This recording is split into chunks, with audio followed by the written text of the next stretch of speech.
जैसे एक बछड़ा हजारों गायों के झुंड में अपनी माँ के पीछे चलता है, उसी प्रकार आदमी के अच्छे और बुरे कर्म उनके पीछे चलते हैं। विद्या को चोर भी नहीं चुरा सकता। सबसे बड़ा गुरु मंत्र, अपने राज किसी को भी मत बताओ, ये तुम्हें खत्म कर देगा। आदमी अपने जन्म से नहीं, अपने कर्मों से महान होता है। एक समझदार आदमी को सारस की तरह होश से काम लेना चाहिए और जगह, वक्त और अपनी योग्यता को समझते हुए अपने कार्य को सिद्ध करना चाहिए। पुस्तकें एक मूर्ख आदमी के लिए वैसे ही है जैसे एक अंधे के लिए आईना। एक राजा की ताकत उसकी शक्तिशाली भुजाओं में होती है, ब्राह्मण की ताकत उसके आध्यात्मिक ज्ञान में, और एक औरत की ताकत उसकी खूबसूरती, उसकी यौवन और उसकी मधुर वाणी में होती है।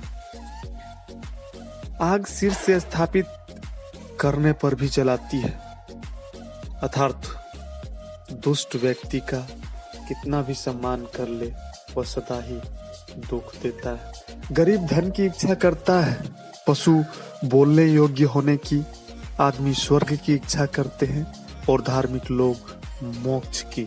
जो गुजर गया उसकी चिंता नहीं करना चाहिए, ना ही भविष्य के बारे में चिंतित होना चाहिए। समझदार लोग केवल वर्तमान में ही जीते हैं। संकट में बुद्धि भी काम नहीं आती। जो जिस कार्य में कुशल हो उसे उसी कार्य में लगना चाहिए। किसी भी कार्य में पल भर का भी विलंब न करें। दुर्बल के साथ संधि न करें। किसी विशेष प्रयोजन के लिए ही शत्रु मित्र बनता है। कच्चा पात्र कच्चे पात्र से टकराकर टूट जाता है। शत्रुओं से अपने राज्य की पूर्ण रक्षा करें। शिकार परस्त राजा धर्म और अर्थ दोनों को नष्ट कर लेता है। भाग्य के विपरीत होने पर अच्छा कर्म भी दुखदाई हो जाता है। शत्रु की बुरी आदतों को सुनकर कानों को सुख मिलता है। चोर और राज कर्मचारी से धन की रक्षा करनी चाहिए। जन्म मरण में ही दुख ही है।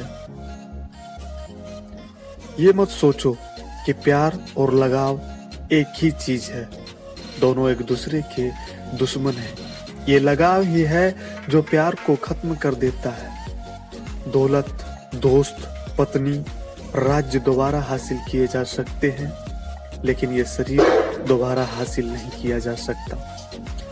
पृथ्वी सत्य पे टिकी हुई है। ये सत्य की ही ताकत है जिससे सूर्य चमकता है और हवा बहती है। वास्तव में सभी चीजें सत्य पे टिकी हुई है। फूलों की खुशबू हवा की दिशा में ही फैलती है, लेकिन एक व्यक्ति की अच्छाई चारों तरफ फैलती है। जो हमारे दिल में रहता है वो दूर होके भी पास है, लेकिन जो हमारे दिल में नहीं रहता वो पास होके भी दूर है। जैसे एक सूखा पेड़ आग लगने पे पूरे जंगल को जला देता है, उसी प्रकार एक दुष्ट पुत्र अपने पूरे परिवार को खत्म कर देता है।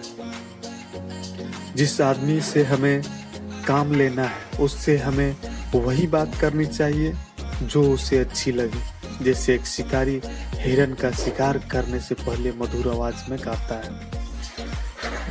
वो व्यक्ति जो दूसरों के गुप्त दोषों के बारे में बातें करते हैं, वे अपने आप को बॉम्बे में आवारा घूमने वाले सांपों की तरह बर्बाद कर लेते हैं। एक आदर्श पत्नी वो है जो अपने पति की सुबह माँ की तरह सेवा करे और दिन में एक बहन की तरह प्यार करे और रात में एक वेश्या की तरह खुश करे। वो जो अपने परिवार से अति लगाव रखता है, भय और दुख में जीता है। सभी दुखों का मुख्य कारण लगाव ही है, इसलिए खुश रहने के लिए लगाव का त्याग आवश्यक है। एक संतुलित मन के बराबर कोई तपस्या नहीं है, संतोष के बराबर कोई सुखी नहीं है। लोभ के जैसी कोई बीमारी नहीं है और दया के जैसा कोई सदाचार नहीं है। ऋण, शत्रु और रोग को समाप्त कर देना चाहिए। वन की अग्नि चंदन की लकड़ी को भी जला दे तथा दुष्ट व्यक्ति किसी का भी अहित कर सकते हैं। शत्रु की दुर्बलता जानने तक उसे अपना मित्र बनाए रखें। सिंह भूखा होने पर भी तिनका नहीं खाता। अन्न के सिवाय कोई दूसरा धन नहीं है। भूख के समान कोई दूसरा शत्रु नहीं है। विद्या ही निर्धन का धन है। शत्रु के गुण को भी ग्रहण करना चाहिए। अपने स्थान पर बने रहने से ही मनुष्य पूजा जाता है। सभी प्रकार के भय से बदनामी का भय सबसे बड़ा होता है। किसी लक्ष्य की सिद्धि में कभी शत्रु का साथ न करें। आलसी का न तो वर्तमान होता है न भविष्य होता है। सोने के साथ मिलकर चांदी भी सोने जैसी दिखाई पड़ती है। अर्थात सत्संग का प्रभाव मनुष्य पर अवश्य पड़ता है। ढेकुली नीचे सिर झुकाकर ही कुएं से जल निकालती है। अर्थात कपटी या पापी व्यक्ति सदैव मधुर वचन बोलकर अपना काम निकालते हैं। सत्य भी यदि अनुचित है तो उसे ही करना चाहिए।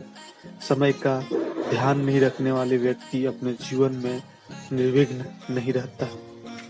दोषहीन कार्यों का होना दुर्लभ होता है। चंचल चित्त वाले के कार्य कभी समाप्त नहीं होते। इसी तरह के देश और विदेश के महापुरुषों के बारे में जानने के लिए लाइक, कमेंट, शेयर और सब्सक्राइब जरूर करें। Thank you.